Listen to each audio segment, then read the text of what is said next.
Hello friends, स्वागत है आप सभी लोगों का हमारे चैनल कुक स्टडी में। मैं कमल बिष्ट। इस वीडियो के माध्यम से दोस्तों आपको यहाँ पर कराऊंगा आर्मी टेक्निकल एनए का फिजिक्स का पार्ट नंबर 43। यानी दोस्तों यहाँ पर आपको भौतिक विज्ञान का भाग नंबर 43 मिलेगा। इससे पहले दोस्तों आपने 42 पार्ट्स को देखा है। यदि आपने पिछले वाले भागों को ना देखा हो तो आप जरूर देख लें, ताकि यहाँ तक के क्वेश्चन दोस्तों आपके तैयार हो जाएं। तो आज हम बात करेंगे आज के क्वेश्चनों की। आराम से आप देखें, ये क्वेश्चन बार बार पूछे गए हैं, तो आराम से दोस्तों कॉपी और पेन लेके आप सारे क्वेश्चन को लगातार नोट करेंगे। तो शुरू करते हैं। देखिए आज के क्वेश्चनों को। पहला क्वेश्चन दोस्तों आपको यहाँ पे दिखता है, फेन प्लवन विधि में कौन सा तेल प्रयुक्त होता है। यानी आपसे पूछा गया है the oil used in the froth flotation process. दोस्तों यहाँ पे पहले जान लेंगे जो फ्रोथ फ्लोटेशन है, यानी कि जो फेन प्लोन होती है दोस्तों, ये कौन सी विधि होती है। यहाँ पे देखिए दोस्तों, आप एक वेसल को लेते हैं और वेसल में यहाँ पे कुछ पार्टिकल को डाल देते हैं जिसको आपको प्योर करना है। यानी यह दोस्तों एक प्रकार की प्योरिफिकेशन की मेथड है, प्योर करने की मेथड है। मान लीजिए यहाँ पे आपने कोई सबस्टेंस को डाल दिया, कोई पदार्थ यहाँ पे डाल दिया दोस्तों, और बाद में आप लिक्विड डालेंगे यहाँ पे, और साथ में यहाँ पे दोस्तों एक पाइप आप लगा देंगे ताकि इससे आप यहाँ पे एयर को पास कर पाएं, यानी एयर प्रेशर को यहाँ पे आप अप्लाई कर पाएं। और साथ में यहाँ पे आप डाल देते हैं पाइन ऑयल को, यानी चीड़ के तेल को दोस्तों यहाँ पर आप यूज करते हैं। तो पाइन ऑयल को यहाँ पर आप डाल देंगे, और जब यहाँ पे दोस्तों एयर का प्रेशर आप यहाँ पे देते हैं तो फेन के फॉर्म में, यानी झाग के फॉर्म में, या फिर आप कहें दोस्तों फ्रोथ के फॉर्म में, यहाँ पे जो प्योर सबस्टेंस हैं ऊपर आते हैं, और जो आपके गैंग हैं दोस्तों, गैंग यानी कि जो इम्प्योरिटीज हैं वो नीचे बैठ जाती हैं, और आप इस प्रकार से इनको सेपरेट कर देते हैं। और जो ऊपर आते हैं ये दोस्तों एक प्रकार से पानी से अलग हो जाते हैं, क्योंकि ये एक प्रकार से हाइड्रोफोबिक होते हैं। हाइड्रोफोबिक कहने का मतलब है दोस्तों जो जल के साथ में रिएक्शन नहीं करते हैं, इनको आप हाइड्रोफोबिक कहते हैं। यानी ये यहाँ पे सेपरेट हो जाते हैं और आराम से आप इनको अलग कर लेते हैं। तो यहाँ पर आप देखते हैं कौन सा वाला दिया है आपको। ऑप्शन नंबर यहाँ पर आपको दिया है दोस्तों बी वाला, पाइन ऑयल। तो ऑप्शन नंबर बी वाले में आप टिक कर देंगे। नेक्स्ट क्वेश्चन देखिए दोस्तों, N3- O2- F- Na+ की आयनिक त्रिज्याओं का सही क्रम कौन सा वाला होगा। यानी आपसे पूछा गया है the ionic Reddy of N3- O2- F- and Na+ follows the order. दोस्तों यहाँ पे देखिए, यदि आप बात करें आयनिक रेड्डी की, तो यहाँ पे देखिए जो न्यूक्लियस होता है दोस्तों, इसके बाहर से आपको मालूम होगा इलेक्ट्रॉन होते हैं एटॉम में। तो यहाँ पे देखिए दोस्तों जिनमें ज्यादा इलेक्ट्रॉन यहाँ पे होंगे, या फिर आप कहें यहाँ पे ज्यादा जिनका स्पेस होगा दोस्तों, उनकी आयनिक रेड्डी ज्यादा होगी। यानी कि यहाँ से लेके यहाँ तक आपको स्पेस को देखना है।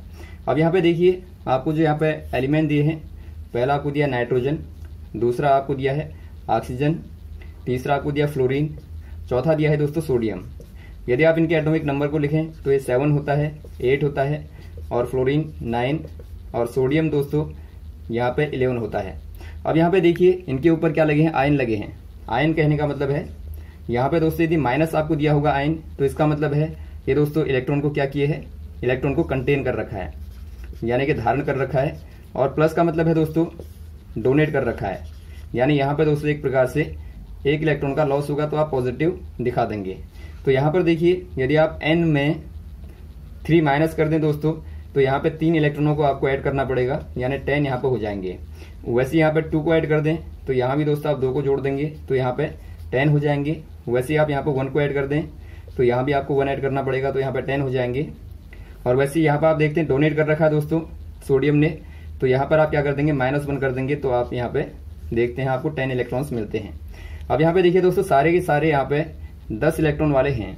अब आप यहाँ पे कैसे चेक करेंगे, देखिए आप देखेंगे दोस्तों इनके न्यूक्लियस को, यानी जिनका नाभिक दोस्तों छोटा होगा उनकी ही आयनिक रेड्डी बड़ी होगी, क्योंकि आप देखते हैं यहाँ पे इलेक्ट्रॉन तो सेम है।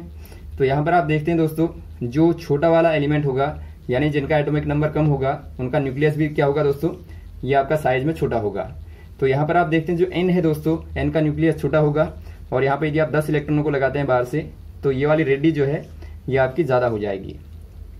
वैसे आप देखते हैं बाद में O2 आता है, यानी O2- आता है, ये आपका ज्यादा बड़ा होगा। फिर बाद में दोस्तों आपका ये वाला बड़ा होगा, और बाद में आपका फाइनली दोस्तों ये वाला होगा, क्योंकि सोडियम दोस्तों बड़ा है, नाभिक बड़ा होगा, लेकिन इलेक्ट्रॉन दोस्तों यहाँ पे उतने ही हैं। तो यहाँ पर आप कह देंगे दोस्तों जो लार्जेस्ट होगा वो आपका N3- होगा, और बाद में आपका O2- होगा, और बाद में F- होगा, और बाद में Na+ होगा। यानी पहला वाला आपको राइट दिया है। नेक्स्ट क्वेश्चन देखिए दोस्तों, खनिज जो मैग्नीशियम तथा कैल्शियम को दोनों को धारण करता है, यानी आपसे पूछा गया है the mineral containing magnesium and calcium both. यहाँ पे देखिए दोस्तों आपको मिनरल बताना है। मिनरल कहने का मतलब है जिनको आप दोस्तों जमीन के नीचे से निकालते हैं, या फिर आप यहाँ पे एलॉय कह सकते हैं। यहाँ पे देखिए दोस्तों जो मैग्नीशियम, यहाँ पे आप एक एक करके देख लेंगे। पहला आपको दिया क्वार्ज। क्वार्ज में दोस्तों मेनली क्या होता है, सिलिका होता है, यानी SiO2 होता है। और सेकंड वाला आप देखते हैं ब्रॉन्ज। ब्रॉन्ज यानी कि दोस्तों जो आपका एक प्रकार से कांसा होता है। यहाँ पर आप मेनली देखते हैं कॉपर होता है और साथ में टिन होता है। और वैसे नेक्स्ट आप देखते हैं गैलेना। गैलेना क्या है दोस्तों, गैलेना चीफ सोर्स होता है लेड का, आप इसको लेड गैलेना भी कहते हैं। तो गैलेना क्या होगा दोस्तों, ये आपका PbS आप इसको कहते हैं, यानी लेड सल्फेट। यानी ये दोस्तों एक प्रकार से लेड का यहाँ पे एलॉय होता है, या फिर आप कहें दोस्तों और होता है। और वैसे आपको दिखता है डी वाला। डी वाला दोस्तों आपको डोलोमाइट दिया है। डोलोमाइट ही दोस्तों, डोलोमाइट ही यहाँ पे कैल्शियम और मैग्नीशियम का और होता है। यदि आप इसका केमिकल फॉर्मूला देखें तो Mg, यहाँ पर आप देख लेंगे MgCO3 और CaCO3, यानी मैग्नीशियम कार्बोनेट और कैल्शियम कार्बोनेट का दोस्तों एक कंबाइंड फॉर्म यहाँ पर आपको मिलता है। तो यहाँ पर आप टिक कर देंगे ऑप्शन नंबर डी वाले में। नेक्स्ट क्वेश्चन देखिए दोस्तों, लेब्लांस प्रक्रिया किससे संबंधित है, यानी आपसे पूछा गया है लेब्लांस प्रोसेस इज रिलेटेड टू। यहाँ पे देखिए दोस्तों जो लेब्लांस प्रोसेस होती है, आप इसके माध्यम से सोडियम कार्बोनेट को बनाते हैं। आप कैसे बनाएंगे देखिए, यहाँ पर आप शुरू में लेते हैं दोस्तों सॉल्ट को और साथ में रिएक्शन कर देते हैं, सल्फ्यूरिक एसिड के साथ में ट्रीट करते हैं। तो यहाँ पर आपको मिलता है सोडियम का सल्फेट, Na2SO4 मिलता है। और बाद में दोस्तों आप सोडियम सल्फेट की रिएक्शन कर देते हैं कास्ट के साथ में, यानी कास्टिक कहने का मतलब है दोस्तों कार्बन के साथ में रिएक्शन करेंगे। तो यहाँ पर आपको मिलता है सोडियम सल्फाइड, यानी Na2S मिलता है। और इसकी रिएक्शन करते हैं दोस्तों आप कैल्शियम कार्बोनेट के साथ में, यानी यहाँ पर आप रिएक्शन करेंगे तो यहाँ पर आप देखेंगे दोस्तों आपको मिलेगा Na2CO3 और CaS, यानी यहाँ पर आप देखते हैं डबल डिस्प्लेसमेंट रिएक्शन है। आप देखते हैं दोस्तों आपको सोडियम कार्बोनेट मिलता है। तो ऑप्शन नंबर ए वाले में देखते हैं आप सोडियम कार्बोनेट यहाँ पर आपको मिलता है। नेक्स्ट क्वेश्चन देखिए दोस्तों, सतही स्तर पर स्थितिज ऊर्जा का मान क्या होगा, यानी आपसे पूछा गया है potential energy at the ground level is. यदि आप बात करें दोस्तों पोटेंशियल एनर्जी की, पोटेंशियल एनर्जी यहाँ पे देखिए मान लीजिए आपके पास में अर्थ है ये, और यहाँ पे दोस्तों आपने ऑब्जेक्ट m मास की रखी है। तो यहाँ पे आपको यदि निकालना हो दोस्तों पोटेंशियल एनर्जी को, तो पोटेंशियल एनर्जी इक्वल टू होता है mgh, जहाँ पे m मास है ऑब्जेक्ट का और g दोस्तों ग्रेविटी है, h है यहाँ पे जितनी हाइट पर आपने ऑब्जेक्ट को सरफेस से रखा होगा। यदि आप दोस्तों एकदम ग्राउंड पर रखें तो ऐसे केस में जाहिर तौर पे जो h होगा यानी जो हाइट होगी वो 0 होगी। यानी यहाँ पर आप देखेंगे दोस्तों जो पोटेंशियल एनर्जी का मान होगा ऐसे केस में ये आपका mg गुणा 0 कर देंगे तो आपको 0 ही मिलेगा। तो यहाँ पर आप ध्यान देंगे दोस्तों ग्राउंड लेवल पे पोटेंशियल एनर्जी का मान 0 होता है, 0 होता है। नेक्स्ट क्वेश्चन देखिए दोस्तों, तो यहाँ पर आप ऑप्शन नंबर ए वाले में टिक करेंगे 0 में। नेक्स्ट क्वेश्चन देखिए, समय के सापेक्ष एक वस्तु की स्थिति में परिवर्तन को कहते हैं, यानी आपसे पूछा गया है the change in position over time of an object is called. दोस्तों यहाँ पे देखिए टाइम के ओवर ऑब्जेक्ट की पोजीशन में यानी अवस्था में दोस्तों जो टाइम के सापेक्ष में चेंज होता है आप इसको क्या कहते हैं, आप इसको कहते हैं दोस्तों मोशन। यहाँ पर आप देखते हैं मान लीजिए आपने कोई ऑब्जेक्ट को लिया और यहाँ पे दोस्तों आप यहाँ पे पोजीशन में चेंज करें लगातार समय के आधार पर यानी कि टाइम के अकॉर्डिंग, तो यहाँ पर आप कह देंगे जो ऑब्जेक्ट है वो मोशन कर रही है यानी कि गतिमान है। अब यहाँ पे देखिए दोस्तों यदि पोजीशन में जो चेंज है वो यहाँ पे केवल आपका एक डिस्टेंस है यानी दूरी है दोस्तों, तो डिस्टेंस अपॉन टाइम क्या होता है, ये आपका हो जाता है स्पीड, यानी आप इसको कह देते हैं चाल। और वैसे यदि आपका यहाँ पे जो चेंज इन पोजीशन डिस्प्लेसमेंट है यानी कि विस्थापन है, तो विस्थापन बट्टा समय क्या होता है दोस्तों, यानी डिस्प्लेसमेंट अपॉन टाइम क्या होता है दोस्तों, ये होता है वेलोसिटी। तो यहाँ पर आप दोनों को ही ध्यान देंगे। और वैसे आप बात करें दोस्तों आपको ये भी क्वेश्चन पूछे जाते हैं, यदि आप बात करें एक्सेलरेशन की यानी कि त्वरण की बात करें तो चेंज इन वेलोसिटी आपका त्वरण होता है, यानी समय के साथ में जब आप वेग में परिवर्तन करते हैं तो इसी को आप कह देते हैं एक्सेलरेशन यानी कि त्वरण। वैसे आप बात करें फोर्स की, तो फोर्स क्या होता है दोस्तों, यदि आप यहाँ पे कोई ऑब्जेक्ट को लें, इसके ऊपर आप पुल करें या आप इसको पुश करें या पुल करें दोस्तों, तो यहाँ पर आप कहते हैं दोस्तों आपने ऑब्जेक्ट पे एक प्रकार से फोर्स अप्लाई किया, और इसको आप लिख सकते हैं F = ma न्यूटन के लॉ से। और वैसे ही आप बात करें वर्क की, तो वर्क क्या होता है दोस्तों, यानी कार्य इक्वल टू क्या होता है, फोर्स इंटू डिस्प्लेसमेंट, यानी कि बल गुणा विस्थापन को ही आप कह देते हैं कार्य। मान लीजिए आपने कोई ऑब्जेक्ट को यहाँ पे लिया, इसके ऊपर दोस्तों आपने फोर्स अप्लाई किया और ऑब्जेक्ट में डी डिस्प्लेसमेंट होता है, दोनों के गुणनफल को आप कह देते हैं कार्य। नेक्स्ट क्वेश्चन देखिए दोस्तों, एक धावक लंबी कूद से पहले कुछ दूरी दौड़कर क्यों तय करता है। यानी आपसे पूछा गया है an athlete run some distance before taking a long jump because. दोस्तों यहाँ पे देखिए कोई धावक आपने देखा होगा जब यहाँ पे लंबी कूद करनी होगी तो पहले से यहाँ पे रनिंग करके आता है। ऐसा क्यों होता है दोस्तों, यहाँ पे देखिए इसके लिए जानने के लिए आपको थोड़ा सा 2-3 चीजों को समझना पड़ेगा। पहले हम बात कर लेते हैं इनर्शिया की। इनर्शिया यानी कि आप इसको कहते हैं जड़त्व। ये जड़त्व क्या होता है दोस्तों, ये एक प्रकार से ऑब्जेक्ट का नेचुरल फोर्स होता है। आप मान लें यहाँ पे एक ऑब्जेक्ट को आप ले यहाँ पे रेस्ट पे, यानी आपने विराम पे लिया, दूसरी को आप ले लें दोस्तों मोशन पे। अब यहाँ पे देखिए दोनों की ही यदि आपको स्थिति में परिवर्तन करना है, यानी इनके जो मूल स्वभाव है या फिर आप कहें जो इनिशियली जो इनका नेचर है दोस्तों, यदि आपको इनमें चेंज करना है तो यहाँ पर आप देखेंगे ये इसका अपोज करेंगे। यानी आप यहाँ पे मान लीजिए यहाँ पर रुकी हुई चीज को चलाना चाहते हैं, यहाँ से आप फोर्स अप्लाई करें, और यदि आप चलाना चाहें तो आप देखेंगे ऑब्जेक्ट पीछे की ओर आपको बैक फोर्स लगाएगी। एग्जाम्पल के तौर पर आप देखें, आप किसी वैन पर बैठे हैं या फिर दोस्तों आप ट्रेन पर बैठे हैं, तो अचानक ट्रेन के चलने से क्या होता है, आपकी बॉडी चलने का विरोध करती है, इसीलिए पीछे की ओर आपको एक प्रकार का थ्रस्ट लगता है, यानी कि एक प्रकार का आपको दोस्तों धक्का लगता है। वैसे आप देखते हैं मोशन के केस में देखें दोस्तों, आप मोशन वाली ऑब्जेक्ट को यदि आपको रोकना है तो यहाँ पर आप देखते हैं यहाँ से आप फोर्स लगाएंगे पीछे की ओर, तो यहाँ पर भी आप देखेंगे दोस्तों ऑब्जेक्ट रुकना नहीं चाहती है, यानी वो अपने इनिशियल फॉर्म में लगातार गतिमान रहना चाहती है। एग्जाम्पल के तौर पर आप ट्रेन को ही देखें या आप वैन को देख लें किसी, यहाँ पर आप बैठे हैं तो अचानक से रुकने में क्या होता है दोस्तों, आपको आगे की ओर धक्का लगता है, क्योंकि आपकी बॉडी लगातार गतिमान होना चाहती है, यानी कि लगातार मोशन में रहना चाहती है। तो यहाँ पर आप दोनों को ही याद रखेंगे।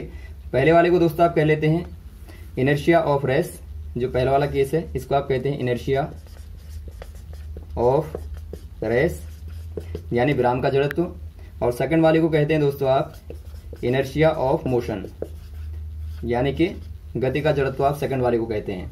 वैसे यदि आप डायरेक्शन में चेंज करें दोस्तों, मान लीजिए आपने यहाँ पे कोई ऑब्जेक्ट यहाँ पे इस प्रकार से घूम रही थी, आपने अचानक से दोस्तों यहाँ पे सर्कुलर पाथ में घुमाना चाहा है, तो यहाँ भी आप देखेंगे ये डायरेक्शन का क्या करती है, अपोज करती है। तो आप इसको कह देते हैं inertia of direction. Inertia of direction आप इसको कहते हैं, यानी कि दिशा का जड़त्व आप इसको कहते हैं।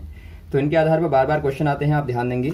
तो यहाँ पर दोस्तों जो पूछा गया है वो क्या हो जाएगा, वो हो जाएगा दोस्तों आपका सेकंड वाला इनर्शिया ऑफ मोशन, यानी कि वो चाहता है कि लगातार एक प्रकार का मोशन वाला दोस्तों जड़त्व पैदा हो जाए ताकि जंप करने में आसानी हो। या फिर यहाँ पे दोस्तों आपको दिया रह सकता है मोमेंटम, या फिर आप कहें दोस्तों यहाँ पे आपको संवेग दिया रह सकता है। यहाँ पे दोस्तों आप कहें मोमेंटम को ऑब्टेन करने के लिए, या फिर आप कहें इनर्शिया ऑफ मोशन को प्राप्त करने के लिए, दोनों एक ही बात है। तो यहाँ पर आप टिक कर देंगे ऑप्शन नंबर बी वाले में। नेक्स्ट क्वेश्चन देखिए दोस्तों, किसी प्रक्षेप्य की परास अधिकतम होगी जब प्रक्षेपण कोण होगा। यानी आपसे पूछा गया है projectile reaches maximum range when angle of projection is. यहाँ पे देखिए दोस्तों, आप देखेंगे प्रोजेक्टाइल मोशन को यदि आप देखें, जो प्रोजेक्टाइल मोशन होता है दोस्तों ये कैसा होता है, यहाँ से आप यदि फेंकते हैं तो ये दोस्तों आपको एक प्रकार का पैराबोलिक शेप देता है, यानी कि आपको दोस्तों एक परवलय मिलता है। ये क्वेश्चन भी आपका आता है। तो यहाँ से देखिए दोस्तों आप कौन से वाले एंगल पर फेंकें ताकि रेंज मैक्सिमम मिले। रेंज कहने का मतलब है ये वाली आपकी जो दूरी होती है, आप इसको कहते हैं रेंज या फिर आप कहें परास। और ऊपर की हाइट दोस्तों ये हाइट कहलाती है, यानी ऊंचाई कहलाती है। और जो टाइम टेकन होता है इसको आप टाइम कहते हैं या फिर आप उड्डयन काल कहते हैं। अब यहाँ पे देखिए दोस्तों तीनों का ही फॉर्मूला आपको मालूम होना चाहिए। जो रेंज का फॉर्मूला है R इक्वल टू होता है U square sine 2 theta divide by G। और वैसे ही H की आप बात करें, यानी हाइट को निकालना हो तो H इक्वल टू होता है U square sine square theta upon 2G। और वैसे आप टाइम को निकालना चाहें दोस्तों तो T इक्वल टू होता है U sine of theta upon g. अब यहाँ पे देखिए दोस्तों, ये दोनों क्वेश्चन बार बार आते हैं, रेंज निकालने के लिए और हाइट को निकालने के लिए। यदि आप दोस्तों मैक्सिमम रेंज प्राप्त करना चाहें तो यहाँ पर क्या चाहिए आपको, साइन 2 थीटा का मान दोस्तों 1 होना चाहिए। और इसके लिए आप क्या करेंगे, आप यदि थीटा को दोस्तों 45 रख दें तो 2 थीटा का मान क्या हो जाएगा, ये दोस्तों आपका 90 हो जाएगा, और साइन 90 का मान आपको मालूम है 1 होता है। यानी यहाँ पे दोस्तों थीटा क्या होना चाहिए, 45 होना चाहिए। यदि आप हाइट की बात करें दोस्तों, तो हाइट में आप देखते हैं यहाँ पे साइन स्क्वायर थीटा है, तो साइन स्क्वायर थीटा का मान दोस्तों 1 कहाँ पे होगा, यदि आप थीटा इक्वल टू 90 पुट कर दें। यानी दोस्तों हाइट के केस में क्या होगा, एंगल 90 होगा। यदि आप रेंज की बात करें तो यहाँ पे 45 होगा। नेक्स्ट क्वेश्चन देखिए दोस्तों, किसी वृत्ताकार मार्ग में घूमती हुई वस्तु पर केंद्र की ओर लगने वाला बल होता है। यानी आपसे पूछा गया है force which act on a body moving in a circular path. यहाँ पे देखिए दोस्तों, मान लीजिए आप यहाँ पे सर्कुलर पाथ की बात करें तो यहाँ पे 2 प्रकार के फोर्स ऑब्जेक्ट पे लगते हैं। एक लगता है दोस्तों बाहर की ओर, जिसको आप कहते हैं सेंट्रीफ्यूगल फोर्स। ये आपका मास m है ऑब्जेक्ट का, मान लीजिए r रेडियस पे घूम रहा है। यदि बाहर को लगेगा दोस्तों, आउटवर्ड लगेगा, तो आप इसको कहते हैं सेंट्रीफ्यूगल फोर्स, यानी आप इसको कहते हैं दोस्तों आप केंद्र बल। और वैसे यदि आप बात करें जो सेंटर की ओर लगता है, यानी टुवर्ड सेंटर लगता है दोस्तों, आप इसको कह देते हैं सेंट्रीपिटल फोर्स। सेंट्रीपिटल फोर्स यानी दोस्तों आप इसको कहते हैं अभिकेंद्र बल। अभिकेंद्र बल आप इसको कहते हैं। वैसे आप बात करें दोस्तों ग्रेविटेशन की, तो आप ग्रेविटेशन को आपको मालूम होगा, तो मासेस के बीच में लगने वाला जो अट्रैक्शन फोर्स होता है आप इसको ग्रेविटेशनल फोर्स कहते हैं। और इंपल्सिव फोर्स आपको मालूम होगा दोस्तों, जो स्मॉल टाइम पीरियड के लिए लगता है। मान लीजिए यहाँ पर आपने ऑब्जेक्ट पे छोटे से टाइम डेल्टा टी के लिए कोई फोर्स एफ अप्लाई किया, तो यहाँ पे एफ इंटू डेल्टा टी को दोस्तों आप इम्पल्स कहते हैं, यानी आवेग कहते हैं। तो यहाँ पर आप देखिए ऑप्शन नंबर आपको दिखता है दोस्तों डी वाला, सेंट्रीपिटल फोर्स यानी अभिकेंद्र बल आप कह देंगे ऑप्शन नंबर डी वाला। यदि आपको बाहर वाला पूछा जाए तो आप सेंट्रीफ्यूगल कहेंगे। नेक्स्ट क्वेश्चन देखिए दोस्तों, जब 2 वस्तुओं को आपस में रगड़ा जाता है तो कौन सा बल उत्पन्न होता है। यानी आपसे पूछा गया है फोर्स अकर्स व्हेन 2 बॉडीज रब टुगेदर। दोस्तों यहाँ पे देखिए आप 2 बॉडीज को एक दूसरे के ऊपर रब करते हैं, तो यहाँ पे बीच में एक प्रकार का फोर्स अप्लाई होता है, जो कि एक प्रकार का फ्रिक्शनल फोर्स होता है दोस्तों, जो कि मोशन के कारण होता है। तो आप इसको कह देते हैं काइनेटिक फ्रिक्शन। काइनेटिक फ्रिक्शन आप इसको कहते हैं। वैसे दोस्तों आप किसी ऑब्जेक्ट को यहाँ पे एक ऑब्जेक्ट के ऊपर रोल करते हैं, यानी घुमाते हैं, यानी रोल करने में जो फ्रिक्शन लगता है आप इसको कहते हैं रोलिंग फ्रिक्शन, यानी लौटने घर्षण आप इसको कहते हैं। ये आपका गतिक घर्षण हो गया, काइनेटिक मतलब गतिक घर्षण हुआ, और ये दोस्तों आपका लौटने घर्षण होता है। और वैसे ही दोस्तों मान लीजिए आप किसी ऑब्जेक्ट को इनिशियल पोजीशन से, यानी इसकी आप स्टैटिक पोजीशन से यदि हिलाना चाहें, यानी मोशन कराना चाहें, तो मोशन के अपोजिट में एक प्रकार का फोर्स लगता है, एक प्रकार का फ्रिक्शन लगता है, जिसको आप कहते हैं स्टैटिक फ्रिक्शन। तो इनके आधार पर बार बार क्वेश्चन आते हैं, तो आप ध्यान देंगे। जिनमें से दोस्तों स्टैटिक फ्रिक्शन मैक्सिमम होता है, बाद में आपका होता है काइनेटिक फ्रिक्शन, और बाद में होता है रोलिंग फ्रिक्शन। तो यहाँ पर आप देखते हैं दोस्तों ऑप्शन नंबर आपको बी वाला दिखता है, तो आप यहाँ पे बी वाले में टिक कर देंगे। तो यहाँ तक के क्वेश्चन को आप तैयार करें दोस्तों। उम्मीद आपको क्वेश्चन अच्छे लगे होंगे, और भी इस प्रकार के क्वेश्चन आपको लगातार बताते रहेंगे। हमारे साथ भी बने रहिएगा। यदि आपको वीडियो पसंद आया हो तो आप जरूर लाइक करें, शेयर करें। Okay, thanks. जय हिंद, जय भारत।